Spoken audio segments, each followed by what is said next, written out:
अस्सलाम वालेकुम नाज़रीन। ईहाम गोई किसे कहते हैं? ईहाम गोई के मकासद क्या होते हैं? जैसा कि आपको मालूम ही है कि मैंने सनाए बदाई का भी एक सिलसिला शुरू किया है। जिस तरह से मैंने अर्ज़ किया था कि अयूब शेरी कुछ होते हैं कि जो शेर में ऐब पैदा करते हैं, इसी तरह से कुछ महासन भी होते हैं और उन महासन को सनाए बदाई कहते हैं। फिर उनकी आगे दो किस्में होती हैं, कुछ सनाए लफ्ज़ी होते हैं, कुछ सनाए मानवी होते हैं। चुनांचे उसी सिलसिले में आज मैं एक और टर्म, एक और इस्तिलाह आपकी खिदमत में लेकर हाज़िर हो रहा हूँ, जिसको ईहाम कहते हैं। और इस ईहाम को जब शेर में इस्तेमाल किया जाता है तो उसके लिए एक यूँ समझ लें कि अलग से भी टर्म है जिसको ईहाम गोई कहा जाता है। हत्ता कि फिर शुआरा ने इस फ़न को इतना ज़्यादा इस्तेमाल किया कि कुछ शुआरा जो हैं वो इस हवाले से ख़ुसूसी शोहरत रखते हैं और उनको ईहाम गो शुआरा के नाम से जो है वो तारीख़ जानते हैं। तो आए मैं अब बिला ताख़ीर इसकी वजाहत करता हूँ, लेकिन उससे पहले हमेशा की तरह आपसे ये कि इल्तमास कि अगर कोई साहब चैनल पर नए हो तो बड़ा मेहरबानी चैनल को सब्सक्राइब भी कर दे, साथ में मौजूद बेल आइकन को भी प्रेस कर दे। शुक्रिया। किसी भी इस्तिलाह को समझने से पहले याद रखिएगा कि आप उसकी जो लुग़वी जहत है सबसे पहले उस पर नज़र डालें। अगर आपको उसकी लुग़ती जहत समझ में आ गई तो यूँ समझ लें कि आपको आधी इस्तिलाह समझ में आ गई, आधा काम आपका हो। ईहाम का लफ्ज़ याद रखिएगा, ये निकलता है वहम से, और अरबी के अंदर ये बाब इफ़आल का मस्दर है, जैसे इदखाल, इखराज, इस वज़न पर ईहाम। तो इसका माना है किसी को वहम में मुब्तला करना। अब इसकी तारीफ़ देखें, इसको समझें। वो ये है कि शायर अपने शेर में कोई ऐसा ज़ू मानी लफ्ज़ इस्तेमाल करे। ज़ू मानी का मतलब क्या है? यानी उसके दो मानी हों, यानी उसके दो मफ़हूम निकलते हों। कोई ऐसा दो मफ़ाहीम वाला, कोई ऐसा ज़ू मानी लफ्ज़ इस्तेमाल करे कि जिसके दो मानी निकलते हों, और एक मानी वो हों जो करीब के हों और एक मानी वो हों जो दूर के हों। या आसान लफ्ज़ों में एक मानी वो हों जो बड़े मारूफ हों, आसानी से जहन उस तरफ मुंतकिल होता हो, सुनते ही वो बात समझ में आती हो, जबकि दूसरे मानी वो हों जो दूर के मानी हों, जिनकी तरफ जहन जो है कदरे तअम्मुल से, कदरे सोच विचार के बाद जो है वो मुंतकिल होता हो।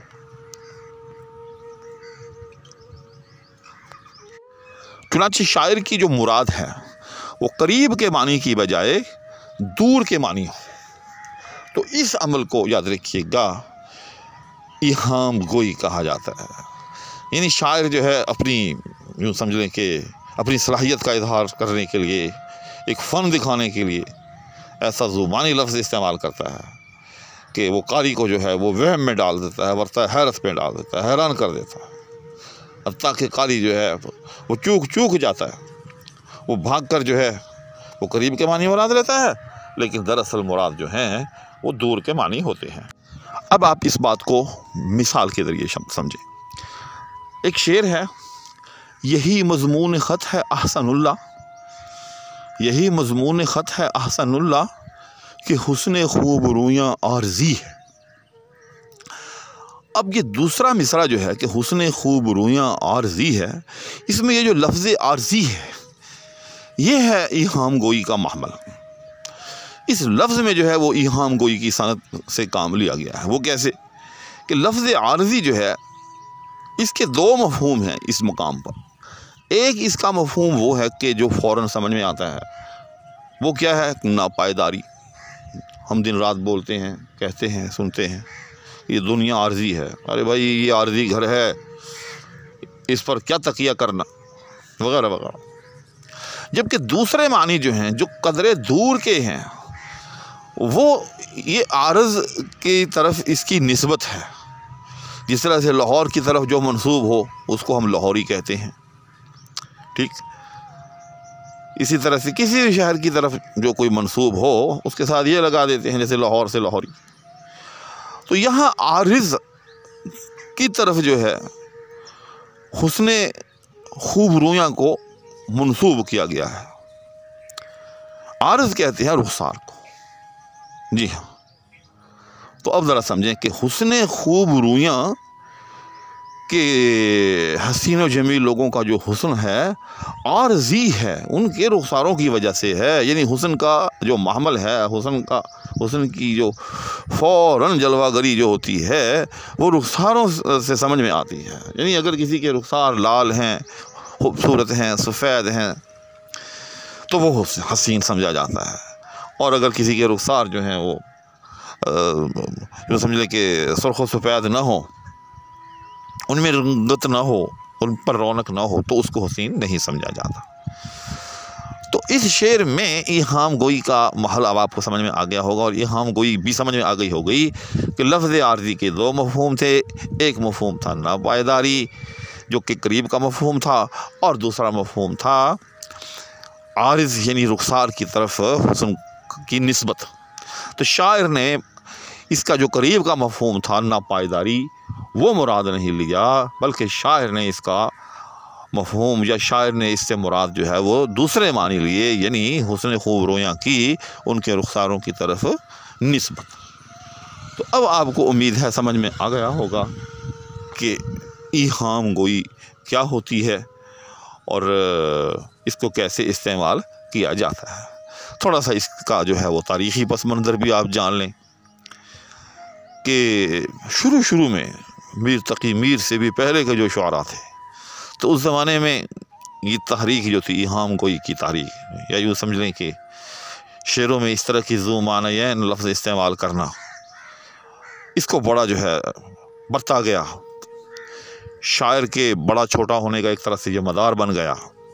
लिहाजा शुआरा ने बड़ी मेहनत के साथ ढूंढ कर ऐसे अल्फाज जो है वो इस्तेमाल किए कि जिनके दो मानी होते थे। शायर की मुराद जो थी वो दूर के मानी होते थे, और बज़ाहिर जो है वो करीब के मानी समझ में आते थे। तो ये कोई आसान काम नहीं है। ज़ाहिर है वज़न का भी शायर ने ख्याल रखना है। शायर ने शेर की जो मजमूई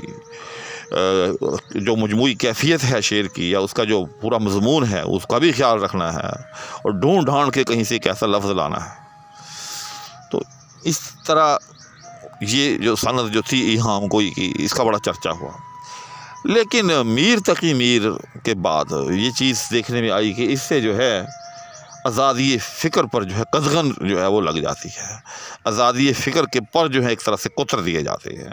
शायर खुला कर जो है अपना माफ़ी ज़मीर बयान नहीं कर सकता। इसके साथ साथ जो कारी है उसको भी एक तरह से आप एक मज़ीद मुशक्क़त में डाल देते हैं कि कारी जो है बजाय इसके कि वो किसी शेर से बराह रास्त हज़्ज़ो लुत्फ़ उठाए, वो पहले बेचारा जो है एक वहम का शिकार हो, एक दोराहे पे आकर खड़ा हो जाए कि इस तरफ को जाना है या इस तरफ को जाना है। मुमकिन है कि वो दुरुस्त रास्ते पर चला जाए, मुमकिन है वो गलत रास्ते पर चला जाए। चुनांचे इस वजह से फिर बाद के शुआरा ने जो है ईहाम गोई को जो है एक तरह से तर्क करना शुरू कर दिया। तो उम्मीद है कि मेरी आज की इस छोटी सी वीडियो से आपको ईहाम गोई जो है इसका बुनियादी कॉन्सेप्ट जो है वो मालूम हो गया होगा। इस पर बड़ी बड़ी किताबें भी हैं, इस पर बड़ी बड़ी बहसें भी हैं, और ये एक बहुत वसी और अरीज़ टॉपिक है। तो अगर कोई साहब इसको तफसील से देखना चाहे तो इससे मुताल्लिक़ जो है किसी किताब का मुताला करे। लेकिन मैं समझता हूँ कि मेरी इस वीडियो से ईहाम गोई की जो बुनियादी हैसियत है, या यूँ समझ लें कि ईहाम गोई का जो बुनियादी कंसेप्ट है वो मेरे नाज़रीन तक पहुँच गया होगा। इसी के साथ फ़कीर आपसे इजाज़त चाहेगा। अल्लाह हाफ़िज़।